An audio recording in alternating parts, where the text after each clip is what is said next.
Okay girls, so let's get to our lesson on displacement, velocity and acceleration. Let's begin by looking at our little graph here. We have a velocity time graph. Recall that in calculus, if you were to find the gradient of the tangent line to the curve at a point, that would be the derivative. Also recall that if you were to find the area under a curve, that would be the integral. Now let's apply those two to their analogs in physics. Remember that if you were to find the gradient of a velocity time graph, you would be finding the acceleration. And if you were to find the area under a velocity time graph, you would be finding the total distance traveled, or in this case here, the displacement. So, based on those, we can say that the derivative of velocity with respect to time is equal to the acceleration, right? A is equal to dv dt. What else can we get from this? Since the area under the graph is the displacement, we can say that the displacement x is equal to the integral of v with respect to t.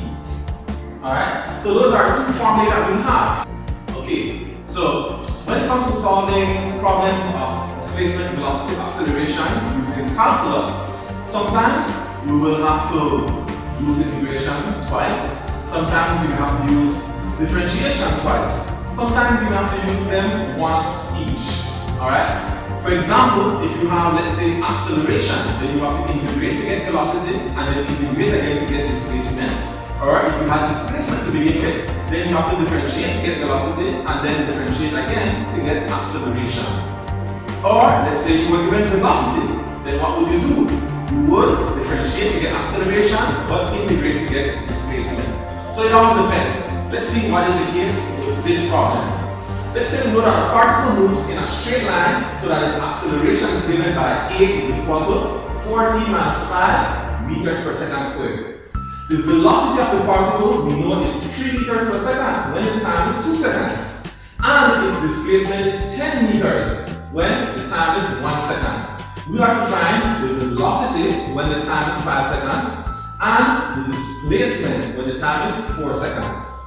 So let's see, what do we know? We know acceleration. So first thing we want to find is the velocity. How will we find velocity if we know acceleration? Well, we have to integrate. Alright, remember that when you differentiate velocity, you get acceleration. So, vice versa, if you were to integrate acceleration, you get velocity. Alright, so let's write down that formula for part 1. Velocity is the integral of acceleration with respect to time. So, what is our formula for acceleration here? It is 4t minus 5. So, if we were to integrate that with respect to time, our velocity will be 2t squared minus 5t plus c. Remember, this is an indefinite integral, so we have to add our constant of integration. So how do we find out what this value of c is? Well, we are told that the velocity is 3 meters per second when the time is 2 seconds. So let's substitute those values. So v is 3 when time t is 2. So when we substitute those and solve for c, let's see what we get. 2 squared is 4, 2 times 4 is 8.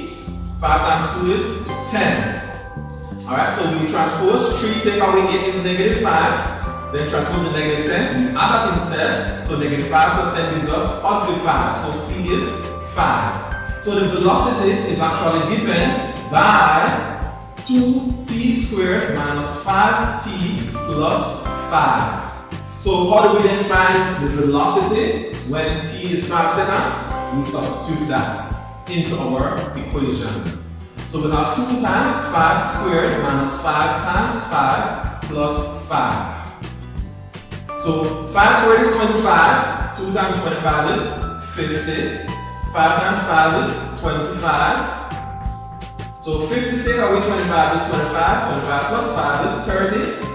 So our answer for the velocity is 30 meters per second when the time is 5 seconds. Next, the displacement. How would we find the displacement when time is 4 seconds? Well, we would have to integrate our velocity formula here. Remember that displacement is the integral of velocity with respect to time. So our displacement will be the integral of 2t squared minus 5t plus 5 with respect to time. So when we integrate that, we will have 2t cubed over 3 minus 5t squared over 2 plus 5t plus c. How do we find our value of c? Well, we have to look at what information is given. We are told that the displacement is 10 when the time t is 1 second. So we substitute 10 for s, and we substitute 1 for t, and we solve for c.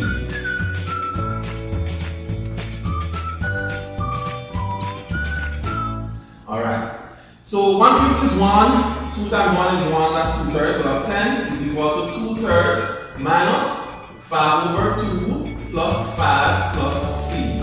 Right, so c is going to be 10 minus 5 plus 2.5 minus 2/3. So c works out to be 6 and 5, 6.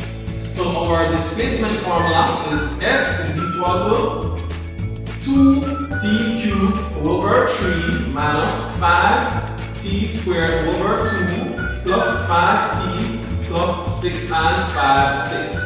And sorry I went off the edge here, girls. Let me come back in.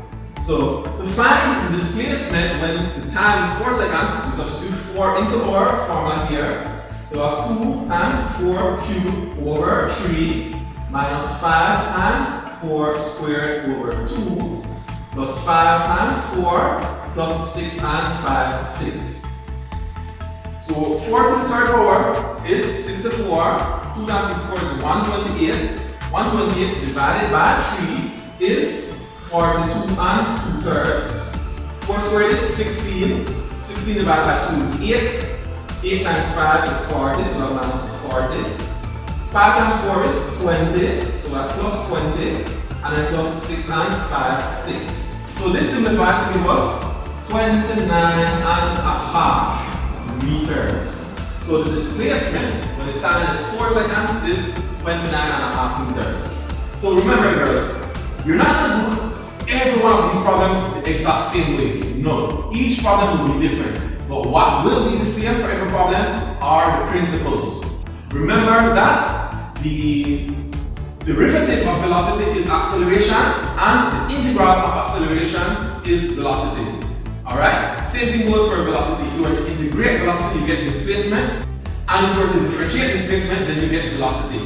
Those are the key principles to remember and apply them to a particular situation.